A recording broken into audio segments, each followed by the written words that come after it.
Ever since I was a little girl, my mother taught me one golden rule. Date bad boys for the thrill, but marry a boring man for stability. I lived by that belief. And in New York City, I found the ultimate bad boy. His name was Landon Pierce. He was a notorious heartbreaker. The kind of man who could look at a woman and say, out of all of them, you're the one I care about most, and somehow make her believe it. And me? I wasn't innocent either. I was the queen of mixed signals. A master of emotional chess wrapped in silk dresses and soft smiles. My favorite line was simple. I can't sleep because I'm not sleeping next to you. People said we were the perfect toxic couple. They weren't wrong. We weren't built on trust. We were built on tension, on jealousy, on the thrill of almost losing each other. But a month ago, everything changed. My mother was diagnosed with early-stage lung cancer. Standing in those sterile hospital hallways, watching her try to act strong while fear sat quietly in her eyes, something inside me shifted. For the first time in my life, stability didn't sound boring. It sounded necessary. So I decided I was going to leave Landon. What I didn't realize is that walking away from a game you're winning isn't nearly as easy as it sounds. Landon hates answering his phone, but finding him, that's easy. He practically owns a private section at Obsidian, an upscale lounge in Manhattan. Out of 365 days a year, he's probably there 360. And tonight was no exception. When I walked in, I saw him immediately. Tall, effortless, impossible to ignore. He had just lost a round of cards and was taking a shot off the body of a girl leaning across the table. She laughed too loudly, like she already thought she'd won something. She noticed me approaching and gave me a syrupy smile. Hey, she said sweetly. You don't mind, right? We're just playing. I smiled back, matching her tone perfectly. Of course not. You're adorable. Honestly, why don't you just move into our penthouse? We have plenty of space. Her smile twitched. She rolled her eyes and turned back to the table. I shifted my gaze to Landon, and right on cue, my eyes filled with tears. Clean, controlled. Does he hate me? I said softly, just loud enough for the table to hear. Maybe I should just go home. It's pouring outside and I didn't even bring an umbrella. I looked toward a broad-shouldered college-looking guy sitting nearby. Maybe he could walk me out. Landon's eyes darkened instantly. He scanned the guy from head to toe with a slow, territorial stare. The poor guy lifted both hands. Whoa, don't drag me into this. Everybody knows Landon's obsessed with you, Harper. The mood shifted. Landon downed the rest of his drink, gently pushed the other girl aside and stood up. I'm heading out, he announced casually. My girl's jealous. Gotta take her home and fix it. Drinks are on me tonight. Cheers exploded around us. He pulled me into his arms like he'd just won something. I didn't resist. In the car, the city lights flashed across his face as he kept glancing at me. Are you actually mad? He asked. You know I was just messing around. There it was. Out of all of them, you're the one I care about most. He said it softer this time, almost convincing. If I wasn't so shallow, if I wasn't so addicted to his face, I would have left years ago. He leaned closer, brushing his lips near my ear. What perfume is that? He murmured. Vanilla? You smell insane. I swear you drive me crazy. Landon, I said, cutting through his tone. I want to break up. He paused, then smiled slowly. What role play is this? CEO and rebellious assistant? Stranger on a plane? I'm serious. My face didn't move. His smile faded. He leaned back in his seat, flipping his lighter open and closed. Calm. Irritatingly calm. All right, he said finally. Give me one reason that actually makes sense. There are too many women. Have any of them ever shown up at our door? Have you ever caught me in bed with one? I hesitated. Technically, no. I didn't have proof. I want to get married, I said instead. I expected panic, a laugh, a refusal. Instead, he shrugged. Pick a date. We'll go to City Hall. Like marriage was just paperwork. Like vows didn't mean anything. My mom wants me to find someone reliable, I added quietly. He tossed the lighter onto the dashboard and smirked. Then let's go ask her which part of me isn't reliable. She just got out of surgery. Don't stress her. He pulled me closer again, kissing my cheek. I'm joking, he said. You're just bored? That night, his phone buzzed on the nightstand. I glanced at the screen. Elena, the one everyone said he never got over. Your phone, I said. He walked out of the bathroom with a towel around his waist, water still tracing down his chest. Hello? Pause. Tonight? Yeah, I'll come get you. He hung up and leaned down to kiss my forehead. Something came up. Be good. Go to sleep. It was 1 a.m. A man who leaves after a late-night call from his ex. That was it. My chance. As soon as his car pulled out of the garage, I grabbed my keys and followed him. He drove to a hotel downtown. I waited an hour before knocking on the door of the room he entered. The door opened. A girl in a simple white dress, hair in a loose braid. She looked almost innocent. Elena, I said. I lifted my phone and started recording. Are you crazy? She whispered. Landon stepped out of the bathroom, fully dressed, not a wrinkle in his shirt. That didn't make sense. Delete that, he snapped. Now. He reached for my phone. I pressed it against my chest. You said I needed proof to leave you. This isn't proof of anything. It's the middle of the night. You didn't come here just to say hello. Elena's eyes filled with tears, soft, fragile. I almost laughed. I was the girlfriend. I was supposed to cry. She grabbed his sleeve. I'm sorry, she whispered. I didn't mean to cause problems. I widened my eyes. Landon, yell at me if you want. Just tell me one thing. Between her and me, who do you love more? He grabbed my waist and leaned close to my ear. Stop the drama. Delete the video. Panic, not guilt. You're choosing her, I said quietly. Go home, Harper. I actually have something important to handle. There it was. I deleted the video right in front of him. Then I walked away. That same night, I moved back into my own apartment. My chest felt tight the entire drive home. Maybe after hearing, you're the one I care about most 100 times, I started believing it. But tonight proved something. He either loved her, or he respected her more. And I wasn't sure which one hurt worse. The breakup didn't explode. It settled, quiet, sharp, heavy. And the strangest part? My mother was thrilled. The morning after I left Landon, she dragged me to an elite matchmaking agency in Midtown like it was an emergency. Ms. Hayes, the woman at the desk said smoothly, we offer the silver package, the gold package. Give my daughter the platinum executive package. My mother interrupted. Mom, I whispered, embarrassed. You need that money. She squeezed my hand. Her grip was weaker than it used to be. At my age, I've seen enough, she said. Your future matters more than my lungs. I hated when she said things like that. The matchmaker smiled like she'd just closed a sale. She handed me a thick folder. These are exceptional men.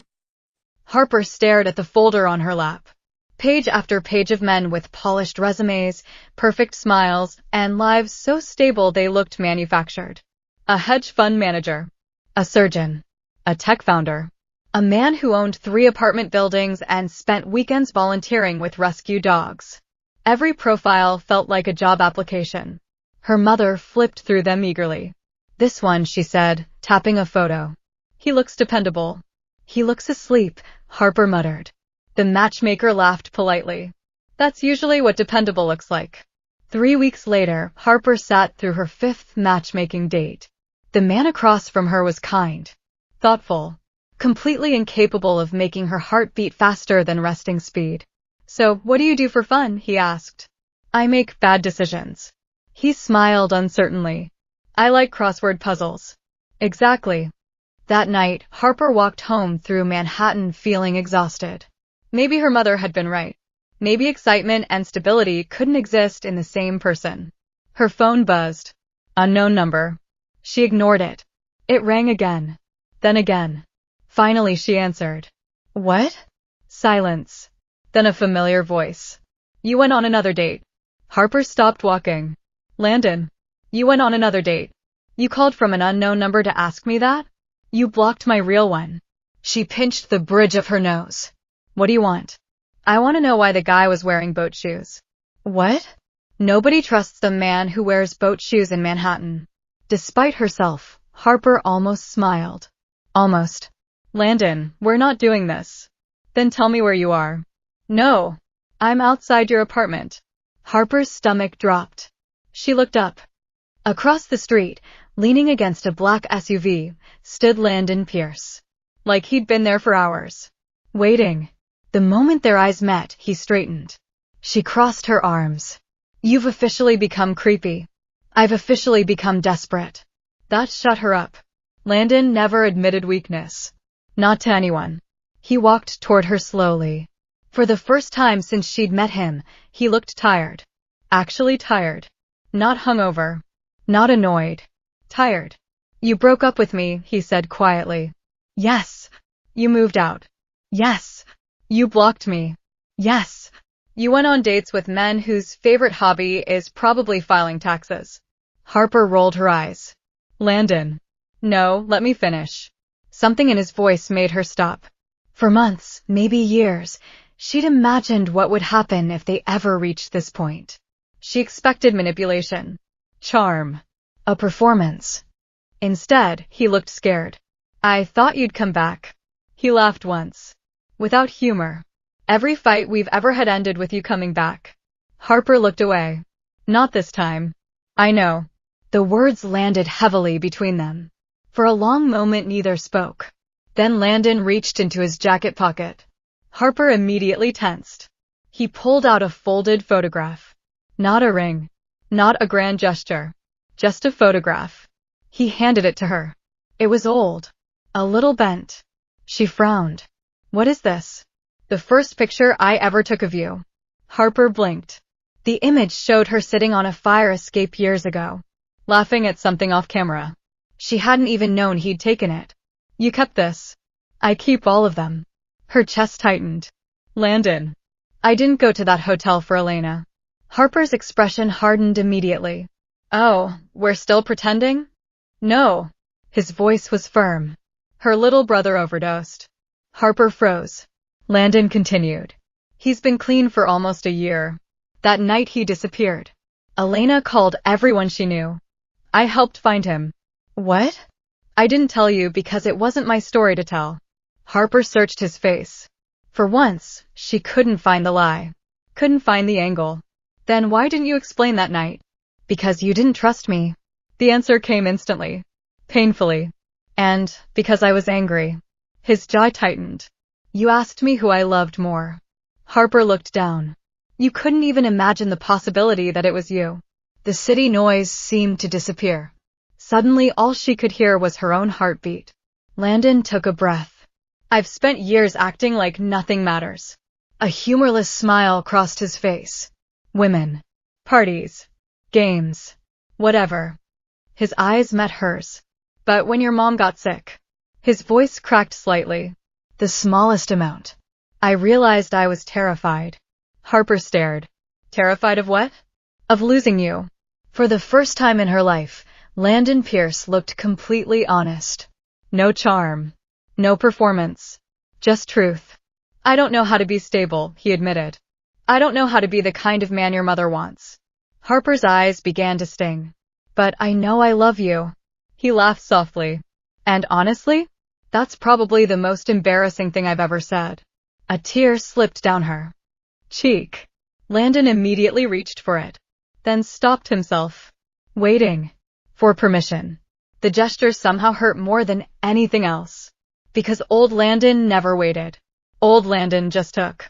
Harper looked at him for a long time, then asked quietly, "Why didn't you say that years ago?" His smile was sad. "Because I thought if I said it out loud, you'd realize you had all the power." She laughed through her tears. "Idiot.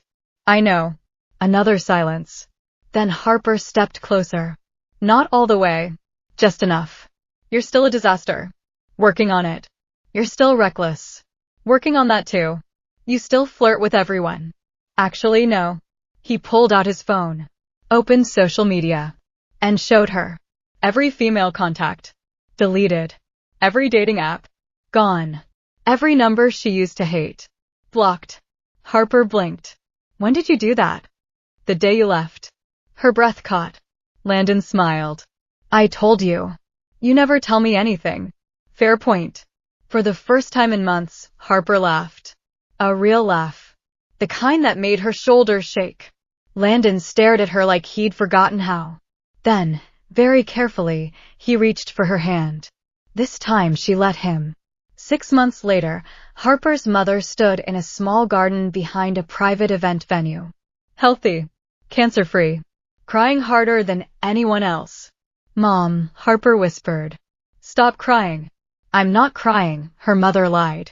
"You've been crying for 20 minutes. It's allergies. You've said that 7 times. At the altar, Landon adjusted his tie nervously. A sight nobody thought they'd ever witness. When Harper reached him, he leaned down and whispered, "Still think I'm unreliable?"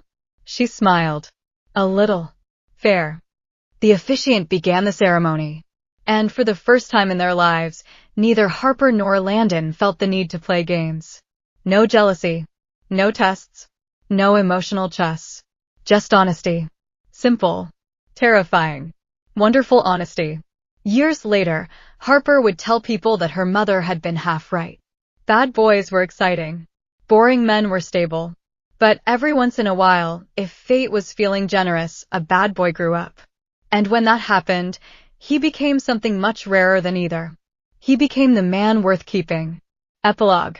On their 5th wedding anniversary, Harper found an old photograph tucked inside Landon's desk. The same picture from the fire escape. On the back, in his messy handwriting, were words he'd written years before. "Out of all of them, you're the one I care about most." Below it, added much later, was a second line.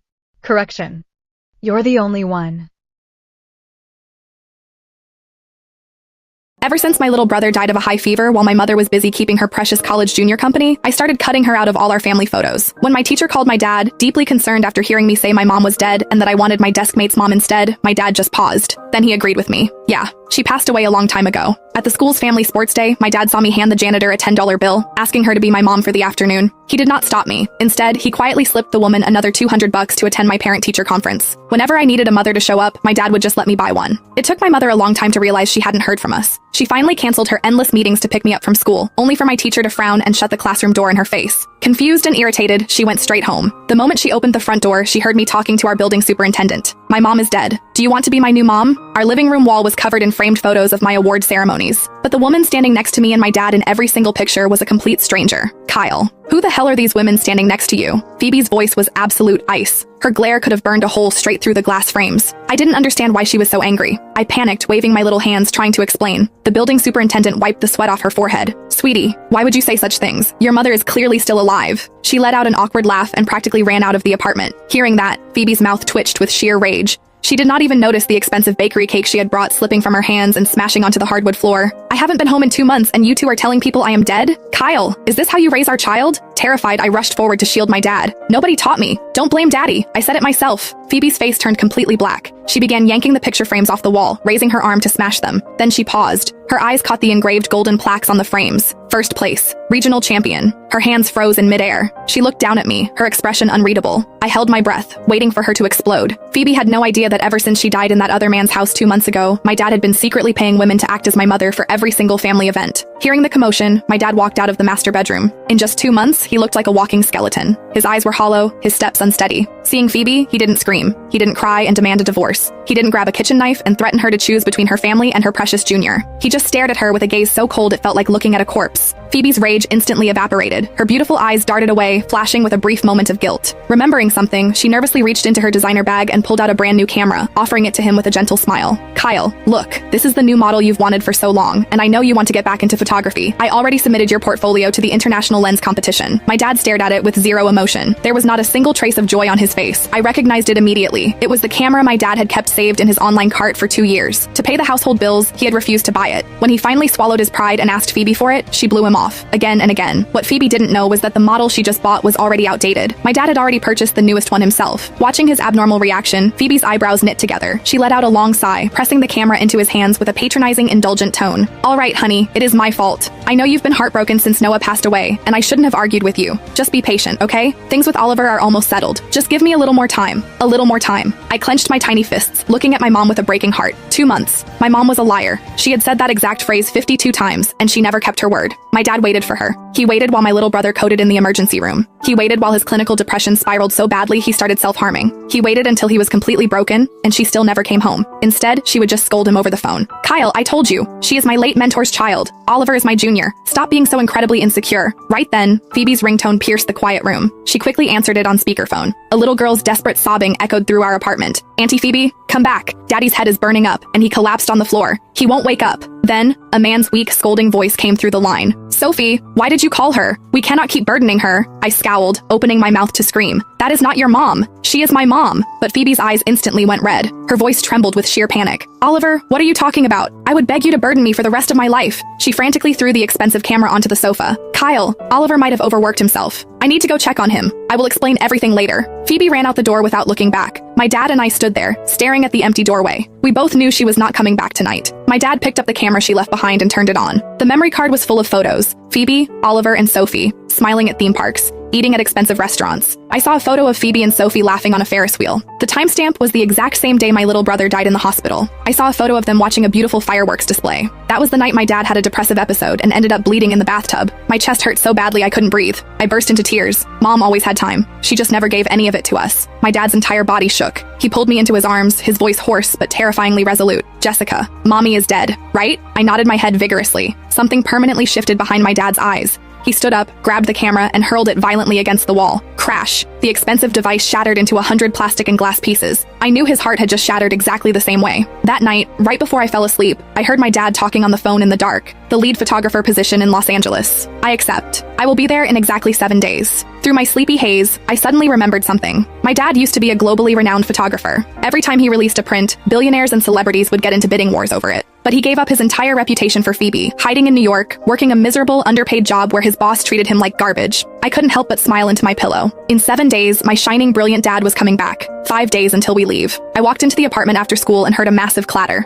Phoebe, who hadn't been home in 2 days, was holding all the trophies and medals my dad and I had won. She was tossing them into a cardboard moving box. The princess dresses my dad saved up to buy me, and my limited edition dolls were all being stuffed into the box without a second thought. My brain short-circuited. I looked nervously at my dad. His face was frozen in absolute disgust. His fists were shaking at his sides. Phoebe, are you even human? You don't come home to see your own daughter for 2 days, and the first thing you do is steal her things to give to that parasite and his kid? Phoebe didn't even look guilty. She casually inspected one of my gold medals, a dismissive smile on her lips. Kyle, I don't want to do this either. But if you hadn't posted those passive-aggressive photos on Facebook, Oliver and Sophie wouldn't be so depressed right now. Besides, Jessica is incredibly spoiled. What is the big deal about giving some toys to a child who doesn't even have a mother? My dad let out a dark, breathless laugh. His His eyes instantly turned red with overwhelming disappointment. I never showed off. Only a filthy mind sees filth in everything. Jessica and I worked hard for those trophies. While you were busy playing house with another man and his daughter, did you ever stop to think about your own child? I stood there, completely numb, unable to understand why my mom had turned into this monster. A year ago, when my dad and I wanted a specific type of traditional pastry, Phoebe drove 300 miles just to learn how to bake it for us. Now, she was ripping our achievements off the walls to give to strangers. My dad took a deep breath. He seemed to see right through her. He pulled out his phone and sent a voice memo to a local journalist who had been begging for an interview. Mr. Davis, I accept your offer for the champion father and daughter feature interview. Tomorrow morning at 7, 302 Silver Lake Drive. Kyle, what the hell are you doing?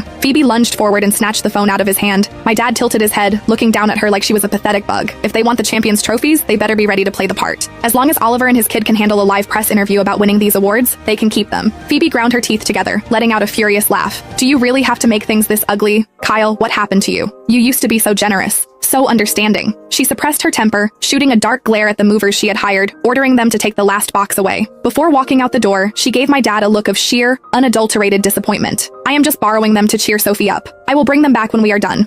Call the journalist and cancel it right now. Used to be? I stared at my sneakers, my chest aching. My mom used to be different too. You are not taking a single thing out of this house. My dad started. Daddy! I yelled, cutting him off. I turned to Phoebe and gave her a sweet, obedient smile, shaking my head. It is okay, Daddy. I don't want them anymore. Let Mommy give them to my new sister. A flash of joy crossed Phoebe's eyes. She walked over and patted my head, completely oblivious. See? Our Jessica is such a good, mature girl. After she left, I looked at the empty, stripped living room. I walked over to my piggy bank, pulled out a $10 bill, and took my dad's hand. His eyes were completely bloodshot. We walked downstairs to the college student living on the second floor. Excuse me, miss? Can I give you $10 to be my mom for tonight? It is my daddy's birthday. The girl looked at us, her voice thick with pity. Did Phoebe? She's dead. My dad and I said it at the exact same time. The girl seemed to understand immediately. She followed us back to our apartment. While I was singing happy birthday, right before my dad blew out the candles, his phone lit up with a notification. My dad stiffened. His fingers trembled as he opened it. I peeked at the screen, and the blood in my veins turned to absolute ice. Oliver had updated his social media. The caption read, "Whenever I get angry and break things, she never gets annoyed. She just smiles and hands me more to throw." The attached photo showed my dad's and my trophies shattered into 100 pieces on their marble floor. My limited edition dolls, the ones I loved so much I barely even took them out of the box, had their faces violently scribbled over with black permanent marker. Ping. Phoebe sent a message. It was a money transfer for $50,000. My dad tapped the voice memo underneath it. Through the speaker, we could hear the chaotic sound of glass shattering in the background. Kyle, there was a little accident with the trophies. Just take the money and buy Jessica some new ones. Stop making a big deal out of nothing. Tears welled up in my eyes, blurring my vision. But Mom, money can't buy the love Daddy and I put into winning those. My dad squeezed his eyes shut. He immediately took a screenshot of the post and forwarded it to his lawyer. Mr. Davis, these are photos proving Phoebe's long-term infidelity with Oliver, along with the massive financial transfers she has been making to him. All the evidence is there. Fast-track the divorce proceedings. My dad didn't reply to Phoebe for the rest of the night.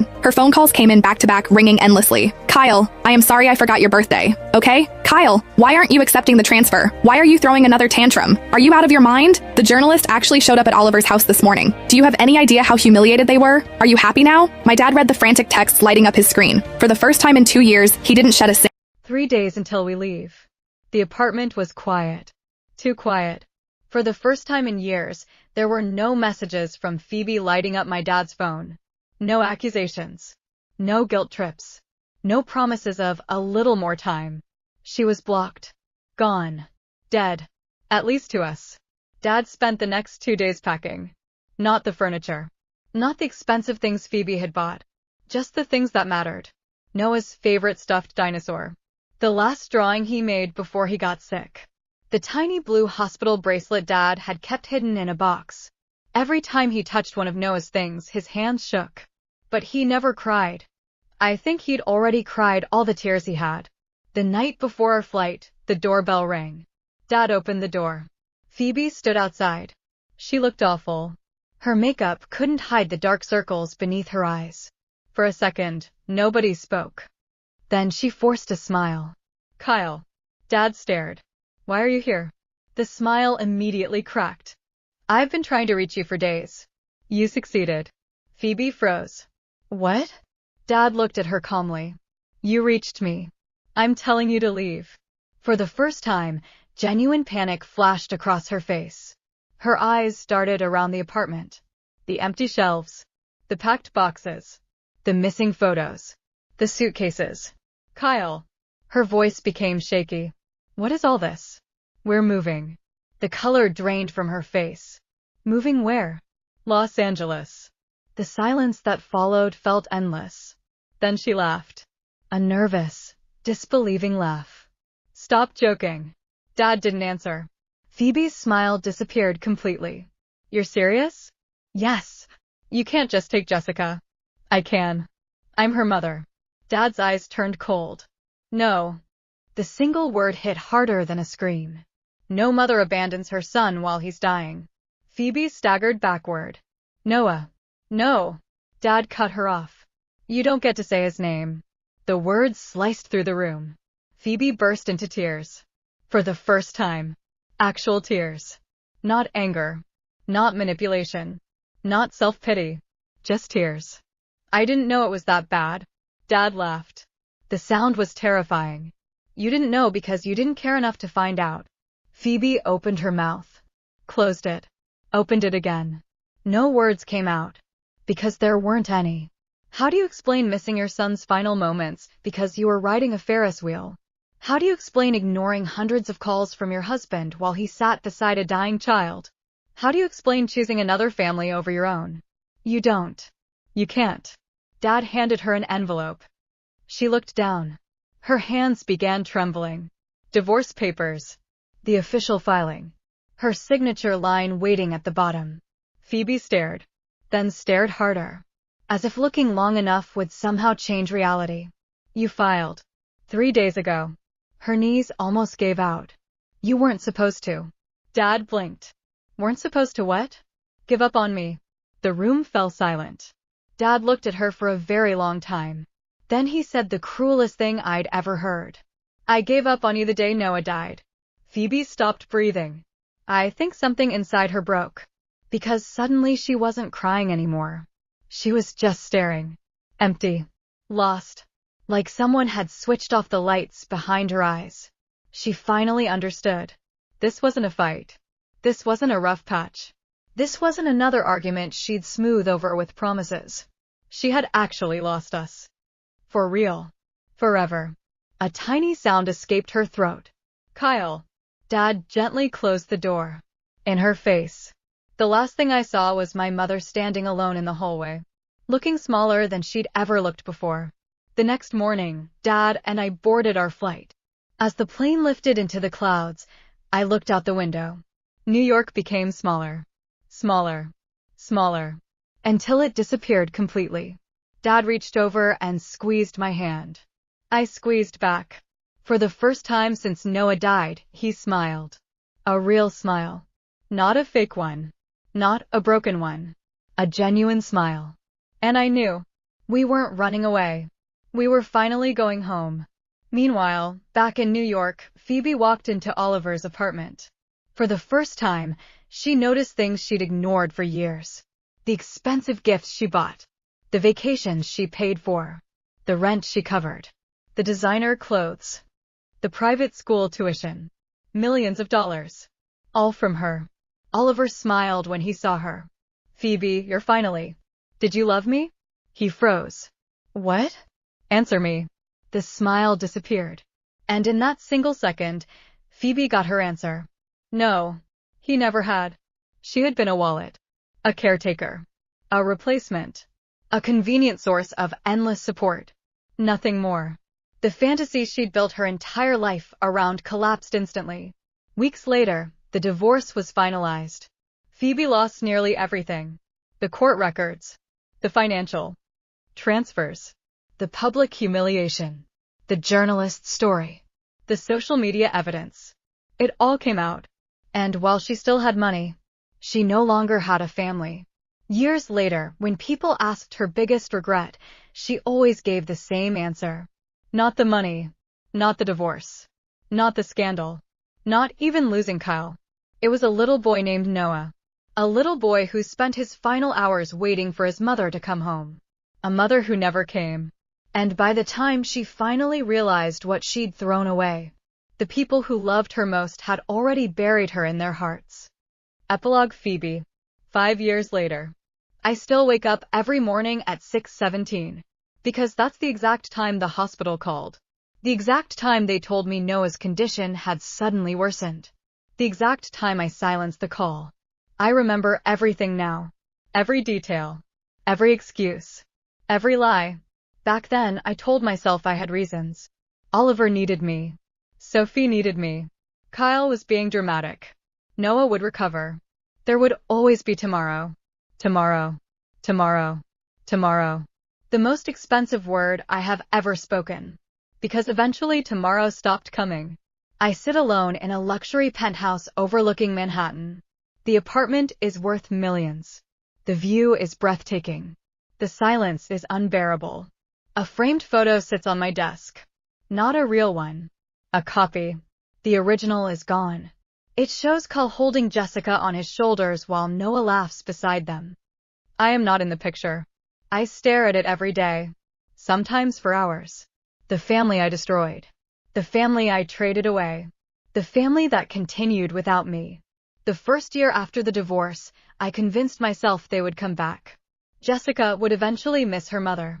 Kyle would calm down. Time would heal everything. I sent gifts. They were returned. I sent letters. No reply. I called. Blocked. I flew to Los Angeles. Their lawyer met me instead. The message was short. Please stop. Nothing else. Not a single word from Kyle. Not a single word from my daughter. That was when I finally understood. I hadn't lost a marriage. I had lost access to the people I loved. There was a difference. A terrible difference. The marriage ended because of my choices. The relationship ended because of theirs. And they had every right. I still remember the first time I saw Jessica again. 3 years after the divorce. Pure coincidence. I was attending a photography exhibition. Kyle's exhibition. Of course it was. His name was everywhere now. The world-famous photographer had returned. Billionaires bought his work. Celebrities fought over invitations to his galleries. Every article called his comeback miraculous. None of them knew the truth. The truth was that Kyle had stopped carrying dead weight. I saw Jessica across the room. She was taller, older, beautiful. She had Noah's smile. For one stupid second, my heart soared. I started walking toward her.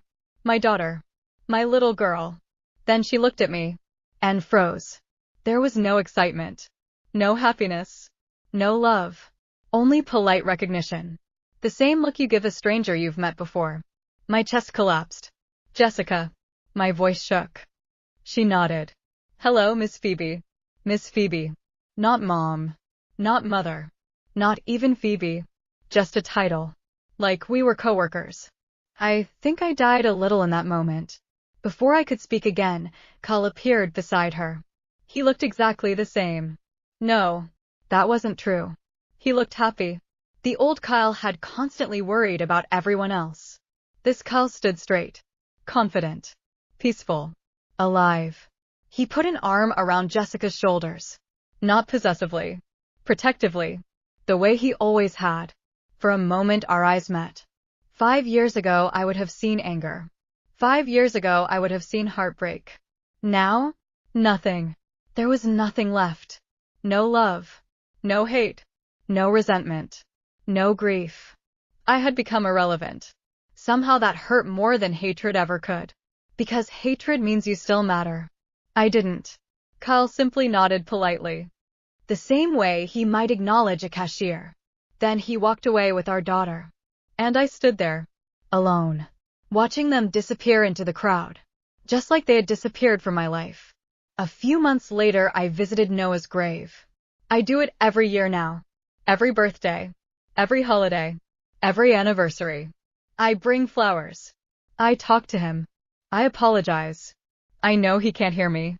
Maybe the apologies are really for myself. This year I sat beside the headstone until sunset.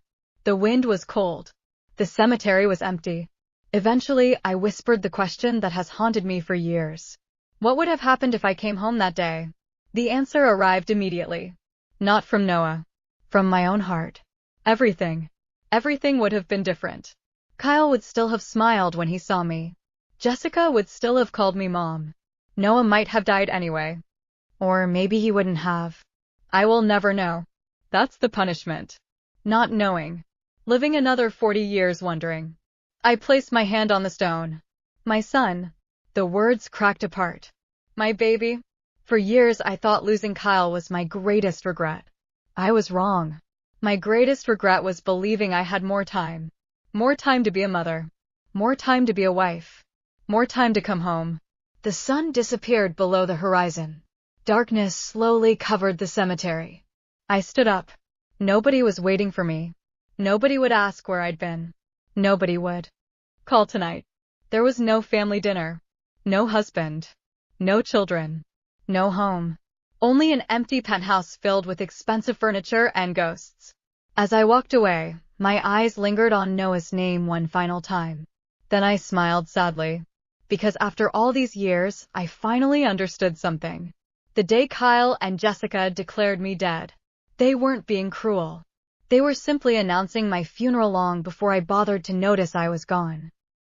My husband and I hadn't spoken a word to each other in a year. When he finally returned to the States and tried to initiate a truce, he reached out to take my hand right in front of his subordinates. I instinctively flinched, pulling away. When he tried to slide his arm around my waist, I shoved him off entirely. Later, a friend asked me why I wouldn't just give him another chance. I couldn't help but vent. Devin and I are basically strangers now, I told her, swirling my drink. Being in the same room as him gives us absolutely nothing to talk about. The silence is so suffocatingly awkward, I want to dig a hole through the floorboards and bury myself. My friend's expression suddenly contorted. Her eyes darted frantically to a spot just over my shoulder. I turned around. There he was. Devin stood frozen a few feet away, his face completely drained of color. Well, if it was awkward before, it was a full-blown catastrophe now. I could have dug a trench straight to the Earth's core. Devin Frost and I had been locked in a bitter stalemate for 12 months. For the entirety of that year, he had been in Switzerland, accompanying his ex-girlfriend and her parents while her father sought experimental medical treatments. He had played the devoted proxy son perfectly. Now that he was back in Chicago, he was the one lowering his head, asking for peace. Before he left, he hadn't said a word of goodbye. But a year is a long time. The blinding, white-hot rage I used to feel had mostly burned out, leaving only a cold pile of ash. When we fell apart, things had gotten incredibly ugly. I had just lost our baby. My hormones were crashing, my heart was shattered, and I was bleeding out my grief in the form of cruel, jagged words. I don't care that Ella's father is dying, Devin. I had screamed at him. She spent years trying to ruin other people's happiness. This is just karma catching up to her. I remember the way Devin's features had hardened. The usual calm, detached elegance he carried himself with vanished. He narrowed his eyes, and the look he gave me was absolute ice. Joyce, he had growled, his voice dangerously low. How can you be so vicious? That was the last time we saw each other. The very next day, he boarded a private flight to Zurich with Ella and her parents. Since returning a month ago, Devin had been playing the role of the attentive, perfect husband to a terrifying degree. My friend leaned in, whispering, Joe, he's been back for weeks. Are you really going to keep icing him out? He's gorgeous, he's a tech billionaire, and trust me, there is a line of women waiting for you to drop the ball. She wasn't wrong. Devin came from old money and built his own empire on top of it. The line of women wanting to date him probably stretched all the way to Paris. But he had been gone for a year. A whole year. So much had happened in the empty spaces he left behind. During that first month, I used to stare at my phone, desperately hoping for a call, a text, a sign. It never came. Over time, I had reflected on my own behavior too. I knew what I said about her dying father crossed a line. I forced a stiff smile now, looking at my friend. But I'm serious. Being around him is just agonizing. We have nothing to say to each other. It's so awkward I can't breathe. That was when she looked past me, her eyes widening, telegraphing disaster. What? I asked. Is there something in your eye? She just blinked harder. I turned. Devin's tall, imposing frame was rigid. His skin was pale under the dim lighting of the venue. My mouth twitched in a grimace of sheer mortification. His dark eyes locked onto mine, a storm of turbulent emotions swirling in their depths. Without a word, he closed the distance between us and wrapped his hand around my wrist. I tried to twist away. I couldn't. His grip was an iron vice. He marched me straight to the elevator, down to the parking garage, and practically folded me into the passenger seat of his Aston Martin. I watched him from the corner of my eye. His jaw was clenched so tight I thought it might shatter. A year ago, our marriage was a well-kept secret. The media didn't know the CEO of Novatech was a married man, but they certainly knew about his storied, dramatic past with Ella. The moment the engine purred to life, the Bluetooth synced to a local celebrity gossip podcast. Recent sightings of Novatech's Devin Frost strolling through a scenic village in the Swiss Alps with his former flame, Ella, and her parents. Frost has spent the better part of the last year abroad, reportedly funding her father's treatments. Sources close to the couple say the old spark is definitely back. Devin slammed his hand against the console, killing the audio instantly. I didn't yell. I didn't demand an explanation the way I would have a year ago. There was simply no point anymore. A year ago, the first snowstorm of the season. I was walking to the train after work. The drop in temperature had been sudden, catching the city completely off guard. The sidewalks were a sheet of black ice beneath a dusting of white. I slipped. It was just a fall, but the sheer volume of blood that followed was terrifying. Against the pristine white snow of the pavement, the bright, violent red was blinding. Bystanders and a coworker who had been walking behind me panicked. I laid there, entirely numb, save for a heavy, agonizing pulling sensation in my lower abdomen. The ambulance took me to Northwestern Memorial. The ER doctor looked at me with a mix of clinical detachment and pity. You're miscarrying, she said. Did you know you were pregnant? I shook my head, the room spinning. I tried to call Devin. It went straight to voicemail. My parents had retired to Florida. Devin's parents were on a cruise somewhere in the Mediterranean. When the nurses told me I needed a family member to sign the consent forms for the D&C procedure, I dialed Devin's number again, and again, and again. Nothing. In the end, with a shaking, bloodless hand, I signed the surgical forms myself. Hours after the surgery, as I lay staring at the ceiling of my recovery room, my phone buzzed. A single text from Devin, on a business trip. 3 days later, I was discharged. While waiting for the elevator, I overheard two nurses whispering at the station. Did you see the guy in the VIP oncology suite? What's his name? Oh, he's a big deal, the other replied. CEO of some tech firm, Devin Frost. He is incredibly handsome. Does he have a ring? He's got a girlfriend. That older man he's pushing around the courtyard in the wheelchair, that's his future father-in-law. I felt the floor drop out from under me. When I walked out into the main lobby, I saw him. Devin was standing near the entrance, flanked by the hospital's chief of oncology and a team of specialists. Standing right beside Devin, looking up at him with tearful gratitude, was Ella. He hadn't been on a business trip. While I was bleeding out our child on an operating table, he had gone completely off the grid to secure top-tier medical care for his ex-girlfriend's parents. The night I got home from the hospital, I waited for him in the dark. When he finally walked in, I asked him point blank why he was at the hospital with Ella. He frowned, loosening his tie. Are you having me followed? I dug my nails into my palms to keep my voice steady. You lied to me, Devin. You said you were out of town. I saw you with Ella this morning. She's your ex. Do boundaries mean absolutely nothing to you? Devin looked at me, his expression infuriatingly calm. Joe, yes, she's my ex, but she isn't my enemy. He spoke to me with the slow, measured cadence of someone explaining a math problem to a child. I was at the hospital because her father is critically ill. When you called me, I was genuinely out of state meeting with a medical board on his behalf. I didn't lie to you. But for the entire month leading up to that day, I had noticed the shift. I'd wake up at 2 a.m. to find the space beside me empty. Devin pacing the hallway with his phone pressed to his ear. Once, walking past his home office, I heard muffled, panicked crying coming through the speaker. I saw my husband's broad silhouette standing in the dark, his voice a soft, intimate murmur. I know, I'm here. Don't be scared. I'll come over first thing tomorrow. He hadn't come back to our bed that night. He left before the sun came up. I knew the voice on the other end was Ella. Devin, I said, my chest tight. She's been texting you for a month. You come home past midnight. You're always with her. She knows you are a married man, so why does she keep pulling you away? This is an emotional affair, and she knows exactly what she's doing. Devin's eyes turned glacial. Joyce, stop. She is not trying to ruin our marriage. The immediate defensive way he shielded her was the spark that ignited my breaking point. Her father was just diagnosed with stage 4 lung cancer, he said sharply. Can you stop being so relentlessly cruel for 1 second? A wave of intense, suffocating grief crashed over me. I had laid in an ICU bed alone. I had signed the papers to remove our dead child from my body alone, and he had been holding her hand, moving mountains to find doctors for her father. I don't care, Devin, I screamed, tears finally spilling over. It's karma. It's what she deserves. The second the words left my mouth, I saw the exact moment I lost him. A dark, terrifying fury settled over his features. His voice was a whip of cold air. Joyce, how can you be so vicious? He didn't say another word to me. He just looked at me, a look of profound alienation and disgust. Then he walked. That one screaming match birthed a silence that lasted a year. When Ella's father took a turn for the worse, she decided to seek alternative therapies in Europe. Devin went with them. The day he packed his bags, he glanced at me one last time. His eyes were devoid of any warmth, just a barren, freezing indifference. I knew right then that we were over. We didn't file for divorce. We just stopped existing to each other. Months later, when I heard through the grapevine that her father's condition was deteriorating, a pang of guilt actually hit me. I sent Devin one single text. I'm sorry for what I said. It was out of line. I shouldn't have spoken like that. He left me on read. The radio broadcaster bringing up the Swiss Alps had just sucked all the oxygen out of the car. I didn't really care about the specifics of his time with Ella anymore. Over the past year, Ella's Instagram had been a carefully curated exhibition of her life abroad. I saw the photos of Devin consulting with world-renowned surgeons. I saw the discreet snaps of his expensive watch resting on a cafe table in Zurich. Over the holidays, she posted a snowy landscape from a luxury ski lodge in Chamonix, 2 mugs of hot cocoa on the balcony rail. Devin finally spoke, his voice slicing through the heavy silence. His gaze was fixed dead ahead on the road, unapologetic. Joe, her father is stable now. I gave a short, jerky nod. Oh, okay, that's good. The car descended into the underground garage of our condo building. Devin threw it in park, unbuckled, and turned his body to face me entirely. Do you have anything you want to ask me? He said, his voice dropping an octave. I will explain everything. I don't want you making assumptions. I forced the corners of my mouth up into a bright, brittle smile. Nope, no assumptions here. His eyes darkened instantly. Devin's sudden reappearance had completely derailed the fragile peace I'd built in my routine. Living alone, I had gotten used to wandering the apartment in just a flimsy silk slip after my evening shower. It was the middle of July. When I walked out of the bathroom that night, he was standing in the hallway. His eyes dropped, lingering on the thin fabric clinging to my chest. My face caught fire. I grabbed my robe from the hook, darted back into the bathroom, and aggressively tied it around my waist. When I re-emerged, fully covered, I cleared my throat and suggested we officially sleep in separate rooms. Devin, I'm dealing with a massive project at work right now. Early mornings, late nights. I don't want to wake you. I told the housekeeper to make up the guest suite for me. He frowned, the line between his brows deepening. He stared at me in silence for a long time before speaking. What time do you leave tomorrow? I'll drive you. I waved my hands frantically. No,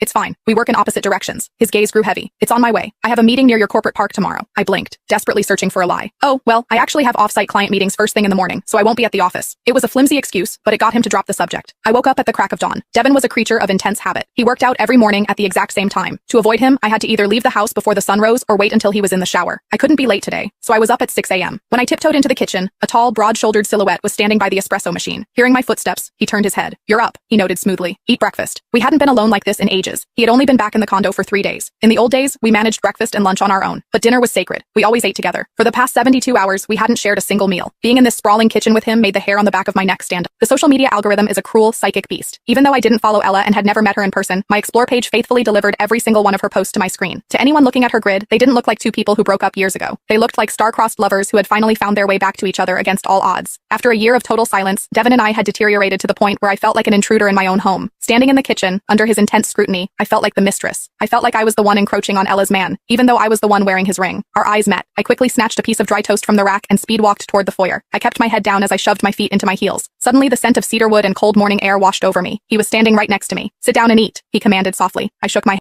The door slammed behind me with a hollow echo that followed me all the way into the corridor.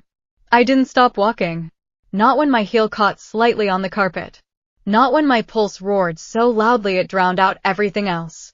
Not even when I heard my name low, controlled, unmistakably his cutting through the space behind me. Joyce.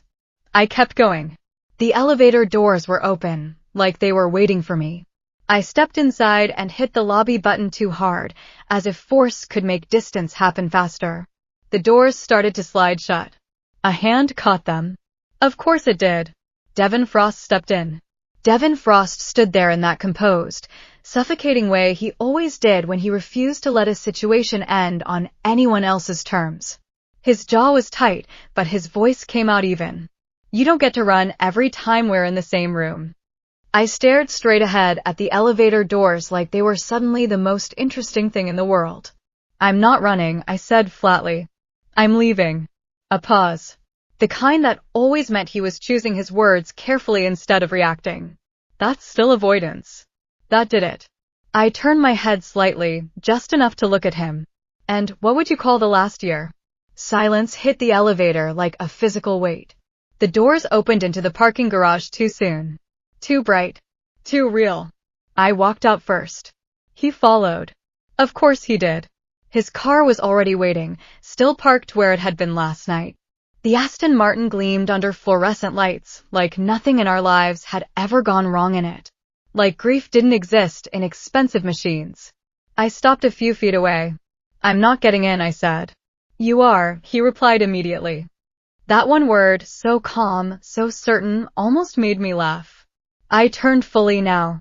You don't get to disappear for a year with your ex and her family and then start issuing commands like nothing happened. At that, something flickered in his expression. Not guilt. Not quite. Annoyance. He exhaled once through his nose.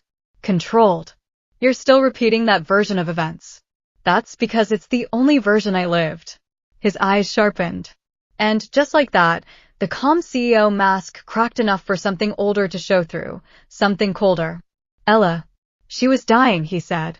I know what her father was, I shot back. That doesn't explain why I was alone in a hospital signing papers for our dead child while you were playing savior in Switzerland. That landed. Not loudly, but completely. The garage felt quieter after it, like even the air had stepped back. Devin's gaze dropped for half a second, just one, but I saw it. The exact fracture point where control met memory and didn't hold.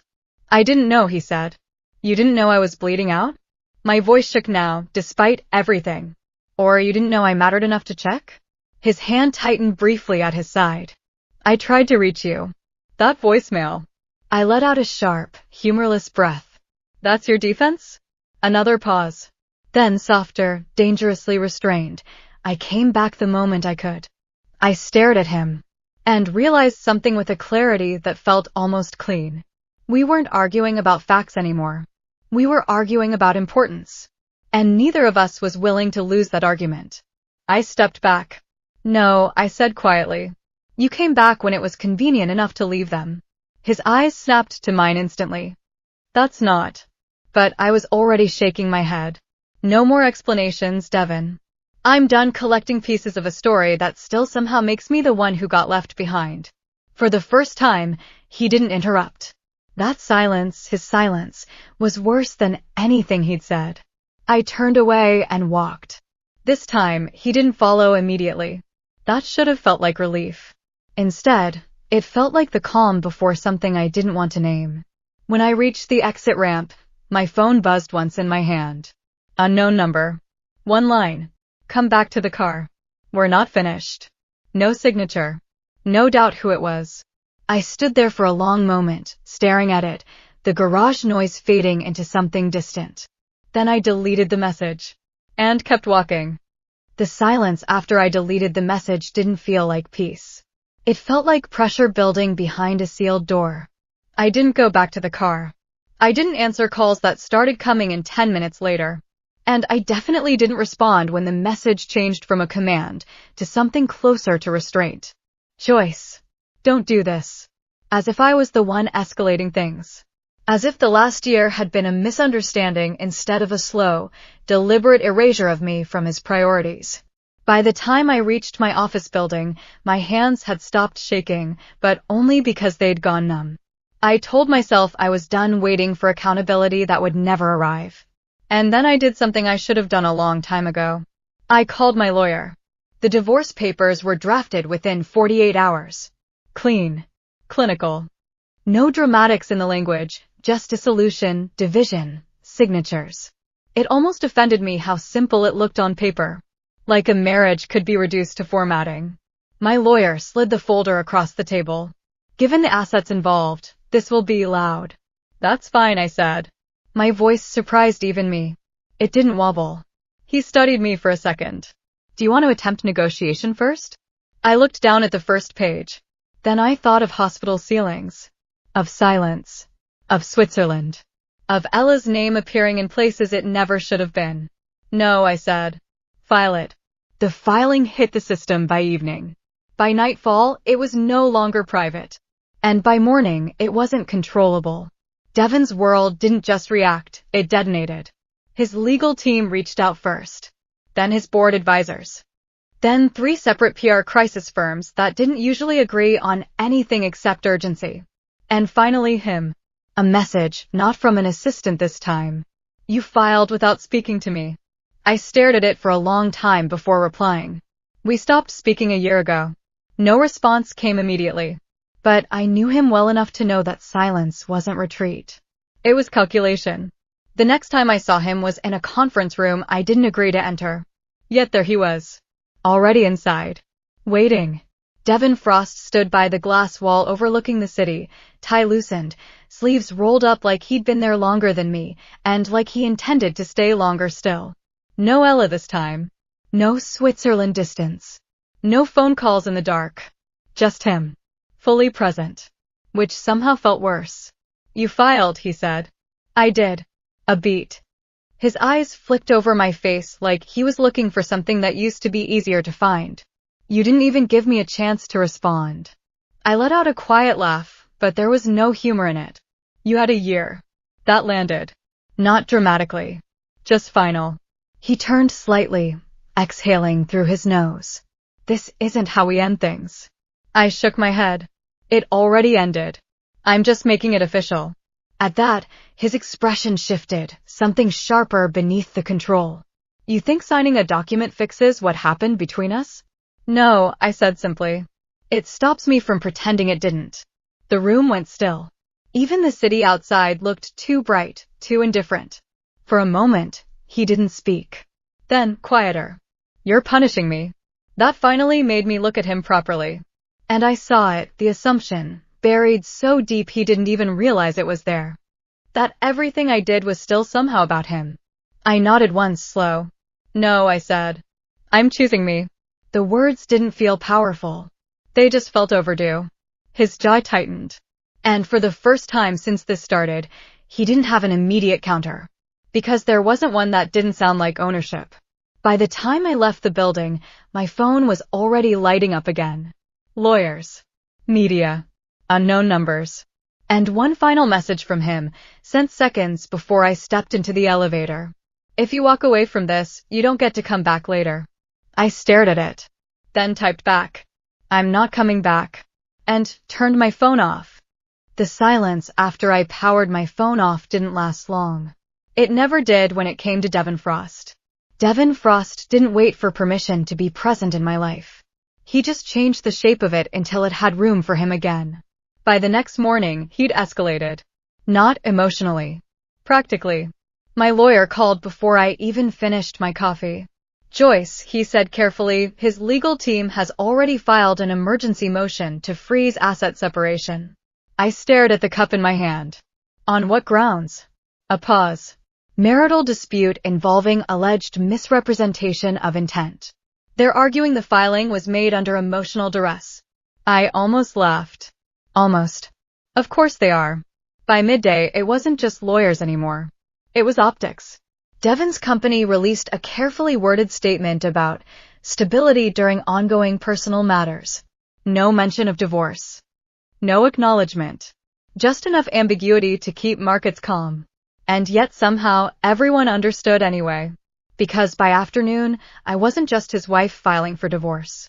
I was the variable disrupting the image of control he'd spent years building.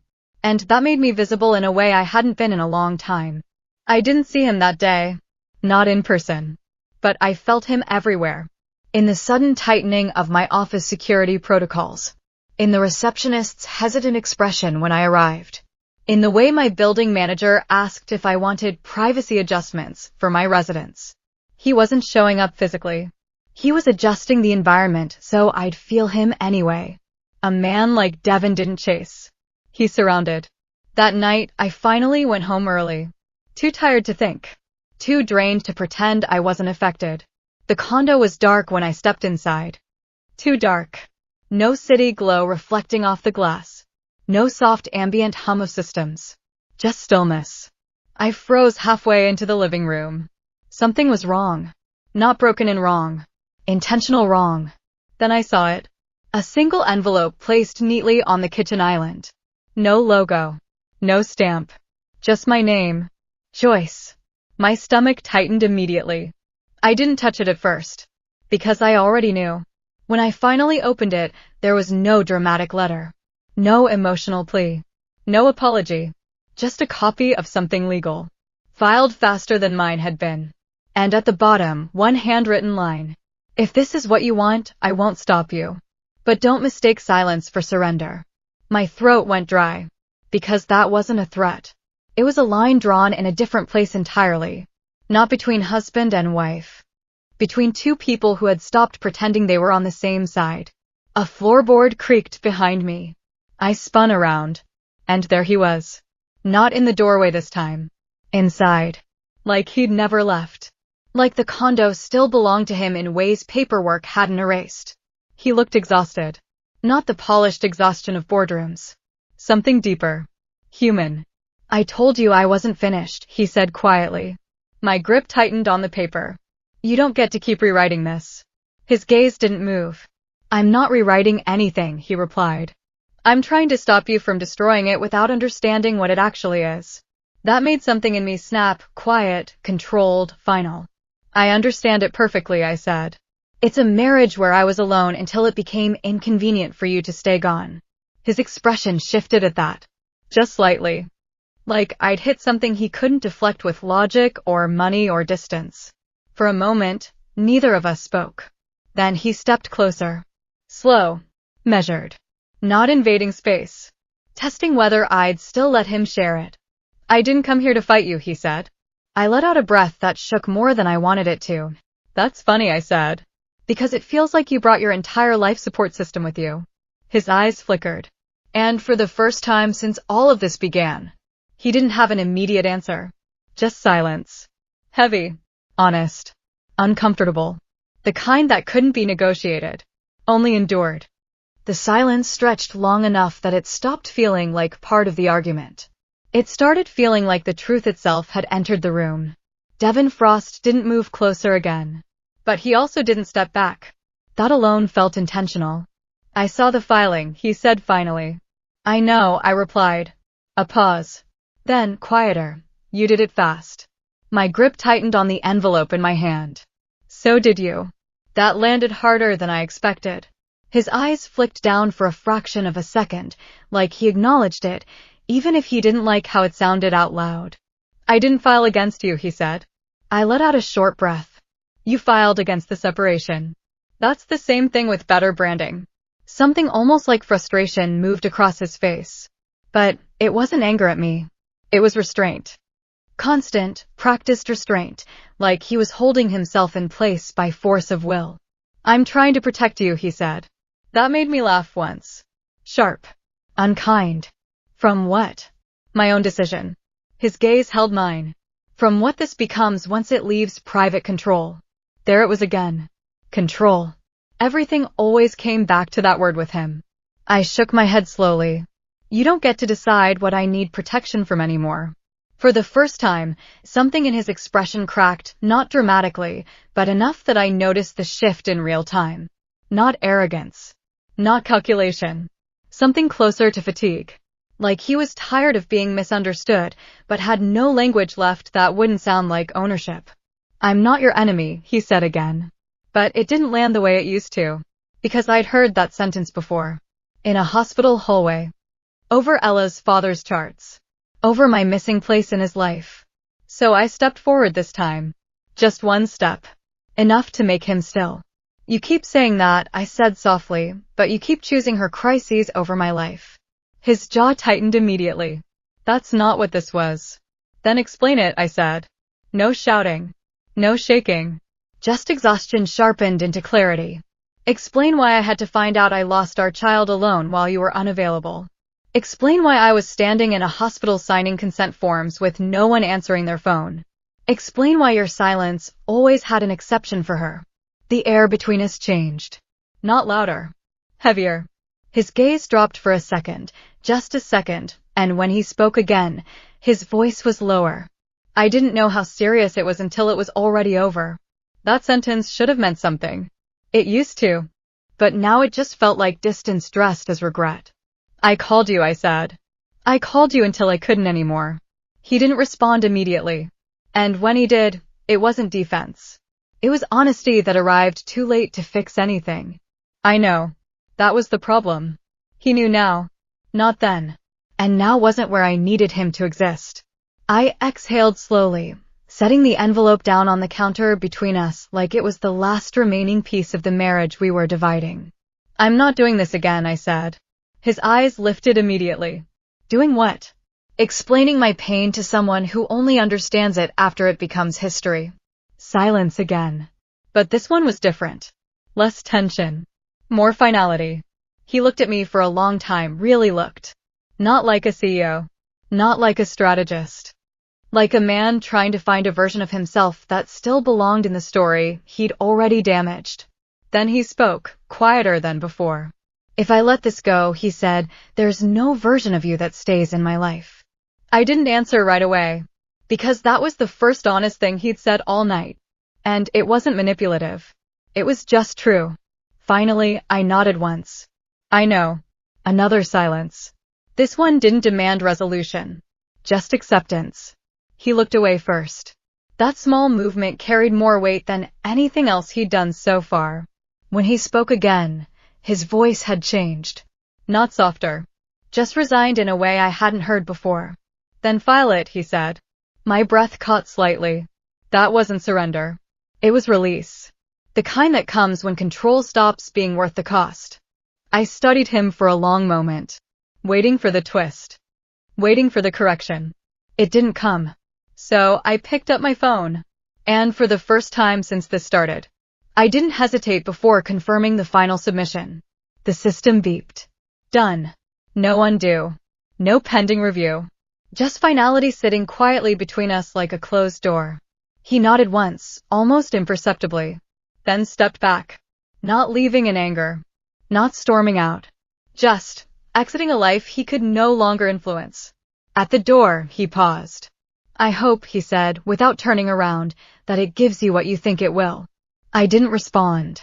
Because I didn't trust myself to. And when the door finally clicked shut behind him, the apartment didn't feel empty. It felt unfamiliar. Like something had been removed that had been shaping the walls all along.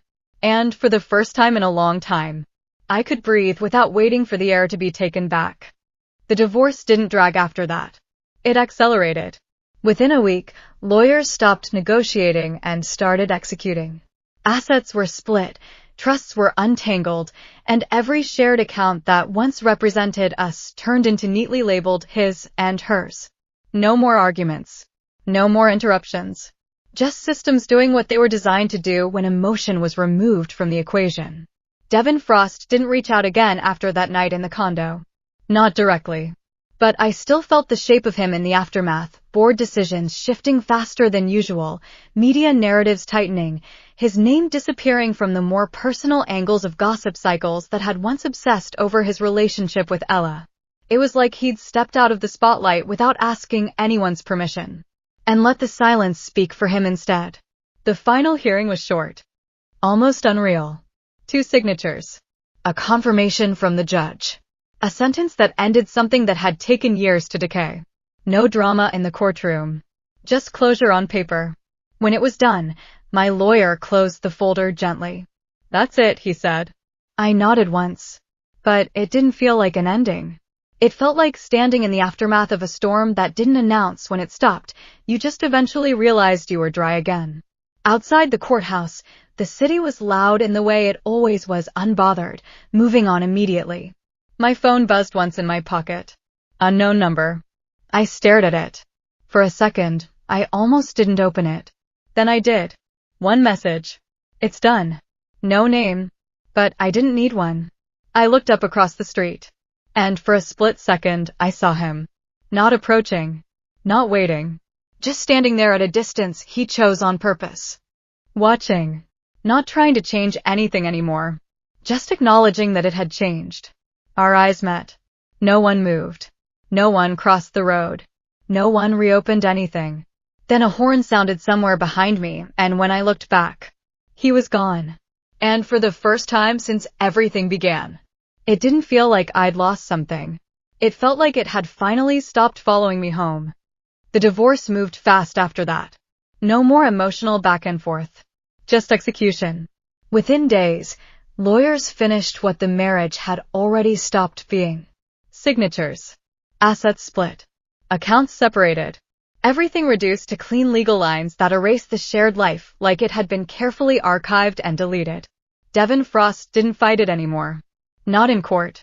Not in messages. Not in person. It was like he'd shifted into silence on purpose, still present in the background of everything, but no longer stepping into it. Even the media narrative collapsed quickly.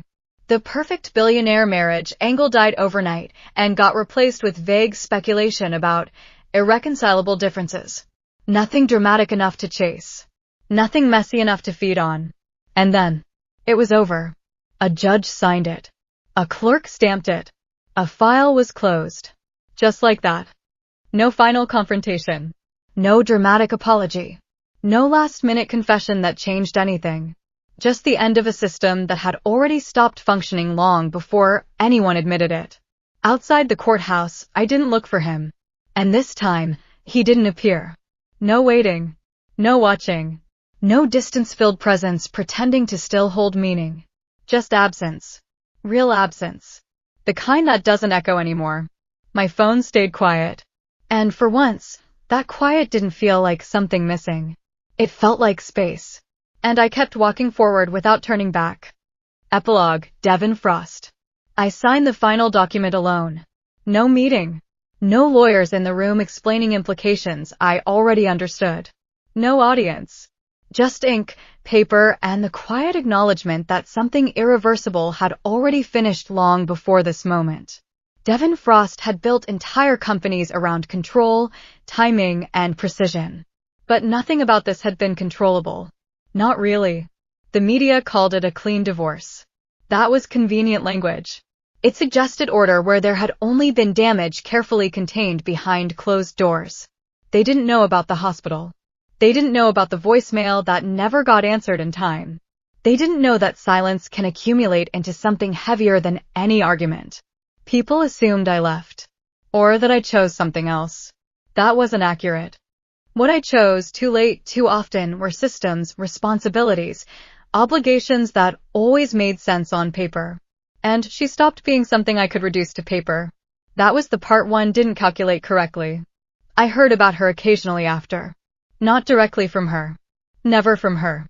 That was consistent, at least. She rebuilt quickly. Not loudly. Not for attention. Just forward motion.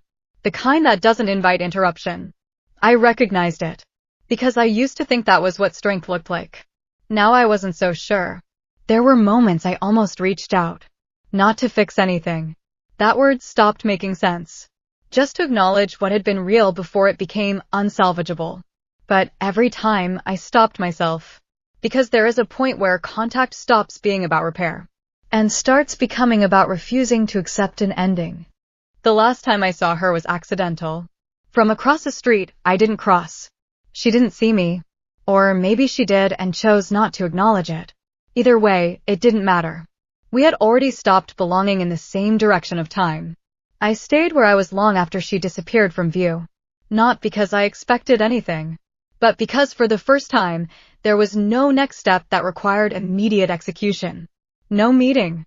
No crisis. No voice on the other end of a call needing saving. Just stillness. I thought about what people would say if they knew the full story. They'd probably assign blame. Or symmetry. Or meaning that made them comfortable.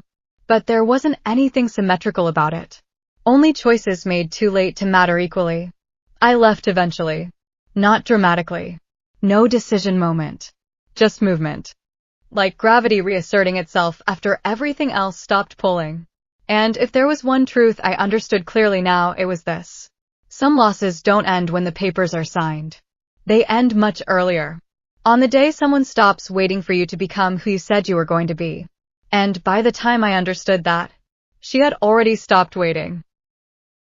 After I get reborn, I've orchestrated every missed moment with my biological parents. When they want to take my adopted sister, Simone Graham, to take a family portrait, I'll take cold showers so that I can catch a fever. When they decide to book a cruise ship overseas in order to celebrate Simone's birthday, I join a classified project, which stops me from leaving the country. When they start a company for Simone, I quickly apply to get dispatched to South City, which is 600 miles away from my hometown. I also make sure to declare that I will never fight with Simone over anything in life. In my previous lifetime, Simone and I had been fighting over our parents' affection for decades, but all I got were comments on how manipulative and cunning I was. Everyone preferred Simone, who was pure and innocent, while showing disdain toward me, who was a woman of little words. Even my own husband and child couldn't understand my pain at all. We're all family here, aren't we? Can't you just stop your dramatics for a few days? Whenever I come home, you always start a fight and cause unrest among everyone. You really should reflect on your own actions. Just like that, I died on my sickbed all alone. When I open my eyes again, I've returned to the day I get accepted back into my family. This time, I'm not going to fight anymore. I'm going to live for myself instead. I stepped out of the bathroom, shivering from head to toe. I had forced myself to take a cold shower. If I came down with a fever tomorrow, I'd have an excuse to skip the family portrait. I looked at my decade-younger reflection in the mirror, then at the project proposal I had once abandoned sitting on my desk. My eyes hardened with resolve. In my previous life, my adoptive sister, Simone Graham, had booked a famous photographer she found online to take a family portrait. It was the first time I had ever taken a family photo with the Grahams since they had welcomed me back into the family. I'd looked forward to it for weeks.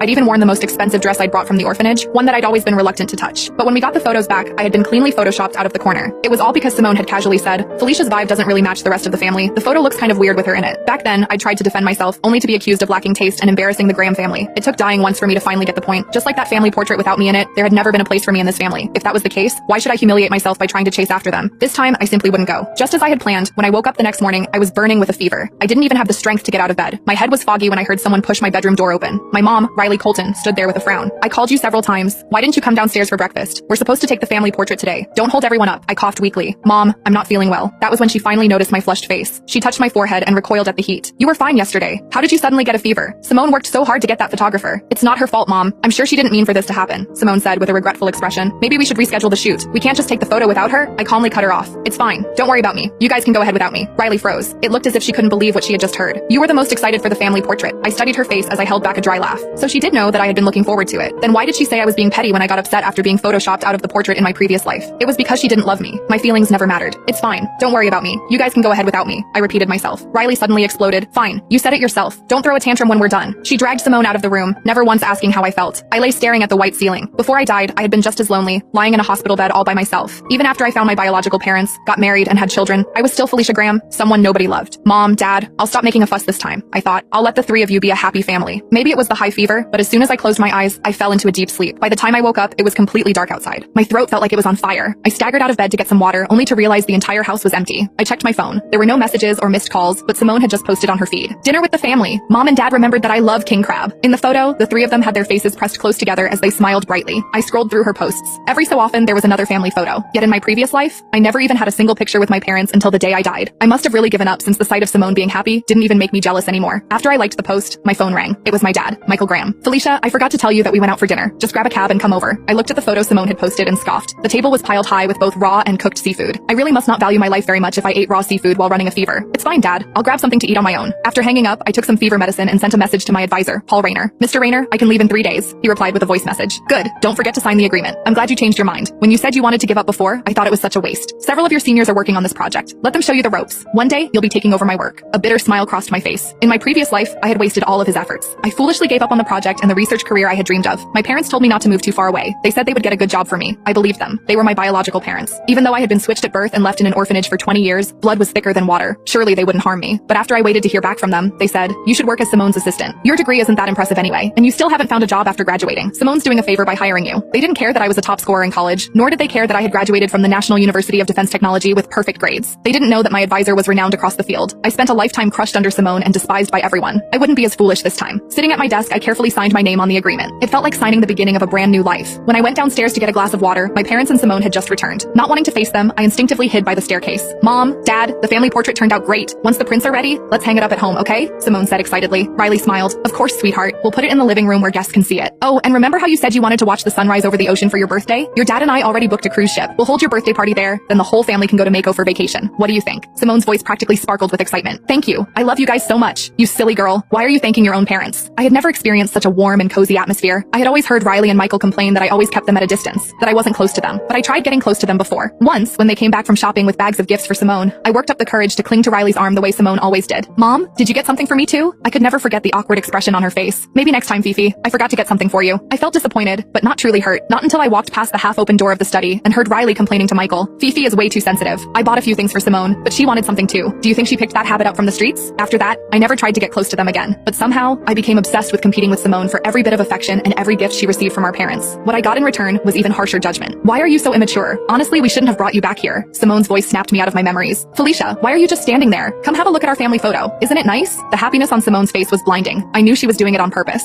Just like countless times before, she would use an innocent tone to push me to the edge and make me lose control. Then she would tilt her head and ask, Felicia, are you throwing a tantrum? I had endured her cruelty time and time again in my previous life. Everyone thought I was overreacting. They thought I was petty and difficult. Only I knew the truth. All I ever wanted from the start was fairness. But now, it didn't matter anymore. I calmly took the family portrait and gave a sincere smile. It does look nice. Simone's smile froze. Riley was surprised by my reaction. She had expected me to get angry and had probably even prepared a lecture about how immature I was. Now the words were stuck in her throat. All she could do was laugh awkwardly. We'll take one with you too next time. I nodded lightly. There wouldn't be a next time. Riley couldn't read my thoughts. My silence made her uneasy. You just got unlucky, Fifi. It's your sister's birthday in a few days. We're going abroad for a trip. Yeah, Felicia, you didn't get to travel much before, right? This time the whole family can take you places. Simone chimed in. I remained completely unmoved. That's not necessary. I'm not going. The small trace of guilt Riley had just shown vanished instantly. She frowned. Don't be ridiculous. It's your sister's birthday. How can you not go? I was unfazed by her questioning. Firstly, I don't have a passport. I can't leave the country, I began. Secondly, I'll be busy with something else during those days. Riley froze. You don't have a passport? How could you not have one? Don't we renew them every— She stopped mid-sentence. The three of them renewed their passports every year, but I'd only come back home this year. Not one of them had remembered that I didn't even have a passport, let alone thought to take me to get one. In my previous life, even after I got married and had a child, I never once went abroad with the family. I wasn't expecting to do so in this life either. Enough. Michael, who had been sitting silently on the couch the whole time, finally spoke. Have someone rush the paperwork. It'll still make it in time. As for whatever you're busy with, just cancel it. What could possibly be more important than your sister's birthday? He decided everything for me with a few casual words. My opinion had never mattered. My lips curled into a mocking smile. For the first time in both my lifetimes, I spoke against his authority. Dad, I'm not going. My project doesn't allow me to leave the country. If you think what I'm doing isn't important, then feel free to talk it out with my advisor. He frowned deeply. Who is your advisor? I'll talk to him myself. He grumbled, displeased. Mr. Rayner from the National University of Defense Technology.